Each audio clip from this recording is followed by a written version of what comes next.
சிக்கனில் நம்ம நிறைய வெரைட்டி ட்ரை பண்ணியிருப்போம். பட் வெறும் பச்சை மிளகா காரத்தில் ஆந்திரா ஸ்டைலில் சில்லி சிக்கன் ட்ரை பண்ணியிருக்கீங்களா? ட்ரை பண்ணதில்லைன்னா ட்ரை பண்ணி பாருங்கள். டேஸ்ட்டு சாப்பிட சூப்பராக இருக்கும். நம்ம எடுத்து வச்சிருக்க சிக்கனில் லெமன் ஜூஸ், சால்ட் போட்டு மிக்ஸ் பண்ணிவிட்டு ஒரு 30 மினிட்ஸ் ஊற வைக்கணும். என்னோட பச்சை மிளகாவில் காரம் இல்லை, அதனால் நான் 4 மிளகாய் போட்டிருக்கேன்.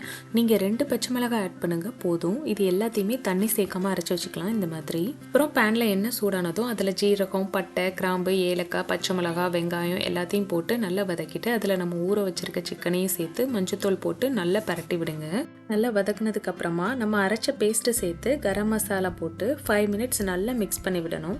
இந்த மாதிரி எண்ணெயில் பரட்டுறதுனால சிக்கன் சாப்பிடும்போது நல்ல மசாலா உள்ளே இறங்கி ஜூஸியாக இருக்கும். அப்புறம் அதில் லைட்டாக தண்ணி சேர்த்து வேக வச்சுக்கலாம். அதுக்கப்புறம் நம்ம ஊற வச்சிருக்க முந்திரி பருப்பை லைட்டாக தண்ணி சேர்த்து ஃபைன் பேஸ்ட்டை அரைச்சி அதையும் அதோட சேர்த்து உப்பு போட்டு கொதிக்க வச்ச போதும் சூப்பரான வாசனையான Andhra style chilli chicken ready ஆயிடுச்சு. அப்படியே என்னோட சேனலையும் சப்ஸ்கிரைப் பண்ணிடுங்க.